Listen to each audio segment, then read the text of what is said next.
Hello, good morning students. Welcome to your chemistry class.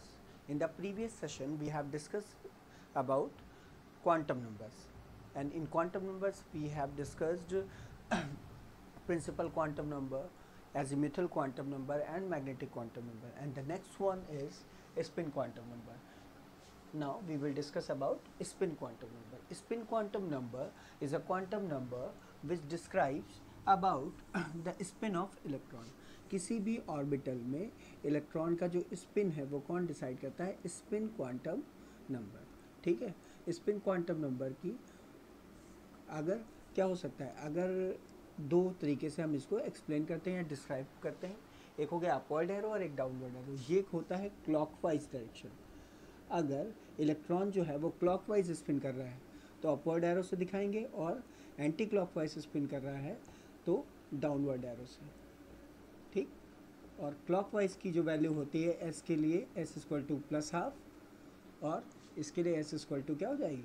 Minus half. तो यहाँ पर spin quantum number यानी electron का अपने ही एक्सिस पर जो रोटेशन है उसकी बात हो रही है. तो स्पिन क्वांटम नंबर इलेक्ट्रॉन की स्पिन को दिखाता है या स्पिन के बारे में बताता है कि वो क्लॉकवाइज रोटेट कर रहा है और या एंटी क्लॉकवाइज रोटेट कर रहा है. ठीक है. और यहाँ पर आपको ध्यान ये देना है कि spin quantum number magnetic properties को भी एक्सप्लेन करता है. Spin quantum number magnetic properties of ions को भी एक्सप्लेन करेगा. तो इस तरीके से हमारे पास टोटल वैल्यूज़ आ गई. हमने सारे क्वांटम नंबर्स को प्रॉपरली पढ़ लिया है. अब देखिए क्या होगा. यहाँ पर हमें देखना है total values of quantum number for given n. अगर n की वैल्यू गिवन हो तो l क्या होगा? l होगा n, m होगा n स्क्वायर और s होगा 2n स्क्वायर. तो ये आप याद कर लेंगे और इसके लिए ये आपको न्यूमेरिकल में वर्क करेंगे. यानी अगर आपकी n की वैल्यू गिवन हो तो l की जो टोटल वैल्यूज़ हैं वो n के बराबर होंगी, m की जो टोटल वैल्यूज़ है वो n स्क्वायर के बराबर होंगी, और s की जो टोटल वैल्यूज़ हैं वो 2n स्क्वायर के बराबर होंगी. अब आइए हम लोग एक न्यूमेरिकल को कर लेते हैं. तो एक न्यूमेरिकल कर लिया जाता है. ये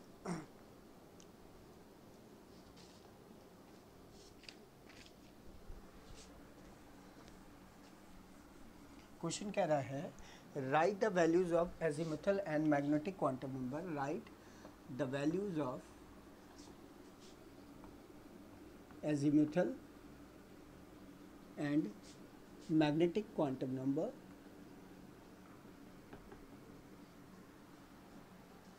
for principal quantum number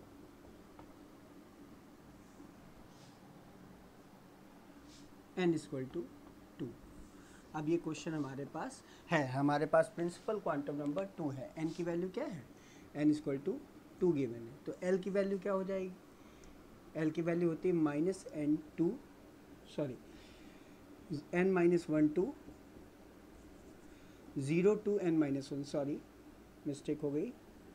0 to n minus 1. तो अगर आप देखिए यहाँ पर क्या होगा? 0 टू 2 माइनस 1. तो ये क्या हो जाएगा? 0 और 1. तो l की वैल्यू क्या हो गई? 0 और 1. ठीक. तो यहाँ पर क्या हो जाएगा? l की वैल्यू हो गई 0 और 1. अब हमें m की वैल्यू निकालनी. For l is equal to 0. m की वैल्यू क्या होगी? 0, क्योंकि ये वैल्यू क्या होती है? Minus l to plus l. यहाँ पर 0 है तो 0 हो गई. और l इक्वल टू 1 के लिए तो m की वैल्यू होगी minus l to plus l. तो माइनस 1, 0 और प्लस 1. तो यानी हम ये कह सकते हैं, इसको डायरेक्टली लिख सकते हैं माइनस 1, 0 और प्लस 1. तो इस तरीके से m और l की दोनों की वैल्यू आपकी आ गई. तो m की वैल्यू ये हो जाएगी और l की वैल्यू ये हो जाएगी. तो इस तरीके से ये क्वेश्चन आपका कंप्लीट हो गया है. एक क्वेश्चन हम और देख लेते हैं. एक एनसीईआरटी का क्वेश्चन है. देखिए क्या कह रहा है.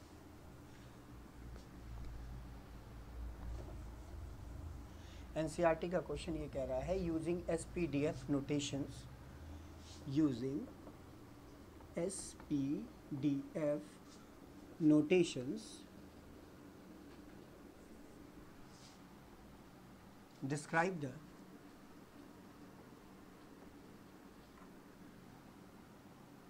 orbital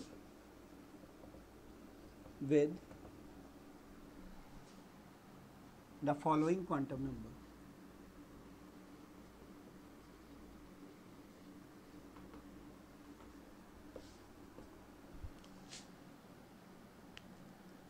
अब हमारे पास पहला है n इक्वल टू 2 और l equal to 1, n equal to 2 और l इक्वल टू 1।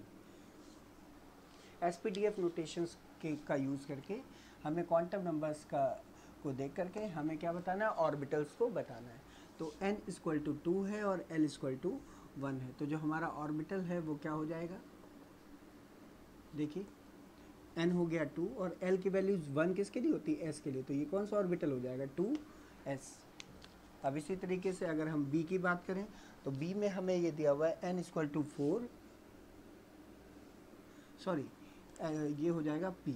आपको पता है l होता है 0 होता है s के लिए, 1 होता है p के लिए, 2 होता है d के लिए और 3 होता है f के लिए। तो n इक्वल टू 4 और s equal to l equal to 0 दिया हुआ है। तो नेक्स्ट स्टेप में देखिए क्या होगा, तो n की वैल्यू हो गई 4 और l 0 किसके लिए होता है, देखिए यहाँ पर s के लिए।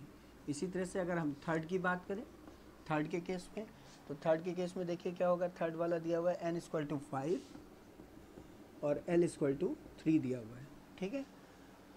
तो n तो हो गया 5 और l 3 की वैल्यू किसके लिए होती है, f के लिए, तो ये हो गया 5f, तो ये हो जाएगा 5f। और अब लास्ट वाला जो है वो है n इक्वल टू 3 और l इक्वल टू 2, और इसकी वैल्यू आप हमें बताएंगे या व्हाट्सएप पे लिख करके भेज देंगे। तो इस तरीके से आप देखिए क्वांटम नंबर्स को हमने क्या कर लिया, फिनिश कर लिया। अब हम बात करेंगे किसके बारे में, अब हम बात करेंगे पाउलीज एक्सक्लूजन प्रिंसिपल के बारे में, पाउलीज एक्सक्लूजन प्रिंसिपल के बारे में और ऑर्बिटल्स के बारे में। तो अब देखिए क्या होगा, जैसा कि हम आपको बता ही चुके हैं कि ऑर्बिटल्स जो हैं वो क्या होते हैं, हमने आपको बताया था कि ऑर्बिटल क्या है, न्यूक्लियस के अराउंड का वो रीजन जहाँ पर इलेक्ट्रॉन के पाए जाने की प्रोबेबिलिटी मैक्सिमम होती है, उसे हम क्या कहते हैं, ऑर्बिटल कहते हैं। तो हम उन्हें क्या कह रहे थे, ऑर्बिटल कह रहे थे। तो ऑर्बिटल हमने आपको बताए थे कितने टाइप के होते हैं, S, P, D और F, ठीक है। तो S का शेप हमने बताया था कैसा होता है, स्फेरिकल होता है। और P जो है वो 3 टाइप के होंगे, P सेक्शन में 3 टाइप के ऑर्बिटल होंगे, PX, ठीक है, PX, PY एंड PZ। तो आप देखिए इनके स्ट्रक्चर कैसे होंगे, जरा इसका स्ट्रक्चर देखते हैं PX का।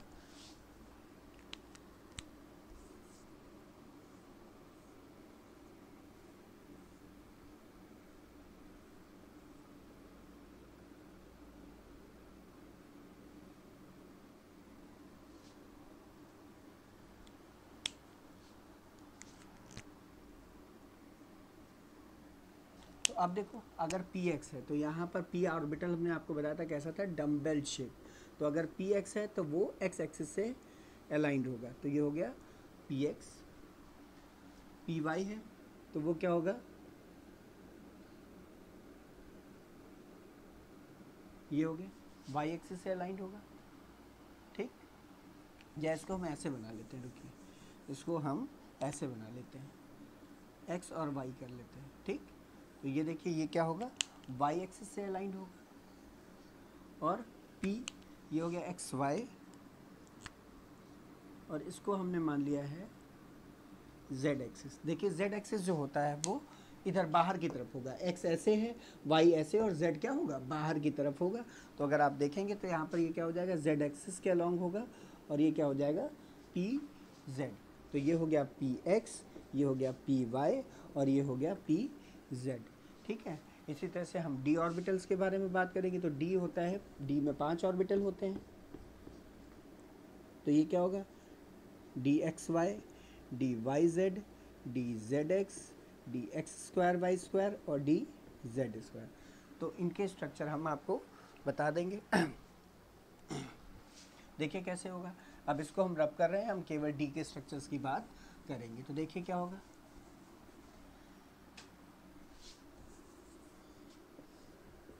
ये हो गया x और ये हो गया y। तो ये हो गया, ये x और y के बीच में लाई करेगा। तो ये हो गया हमारा dxy, ठीक, ये हो गया dxy। इसी तरह से dyz, तो ये हमने माना y और ये मान लिया z। तो ये हो गया y dyz।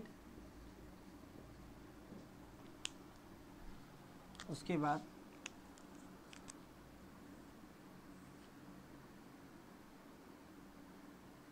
dxz, तो ये x और z एक्सिस के बीच में होगा। तो ये हो गया हमारा dxz, है ना। उसके बाद देखिए, क्लियर है।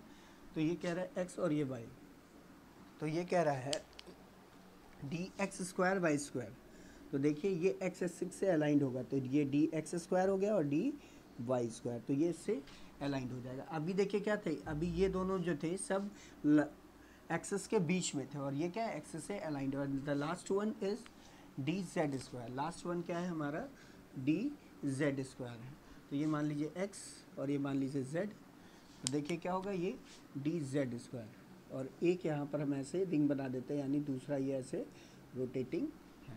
तो इस तरीके से हमने क्या कर लिया, एस पी डी और एस पी डी ऑर्बिटल्स की स्टडी कर ली, उनका शेप देख लिया। और एफ ऑर्बिटल्स के जो शेप्स हैं वो अभी भी एक्सप्लेन नहीं हुए, तो इसके बारे में हम डिस्कस नहीं करेंगे।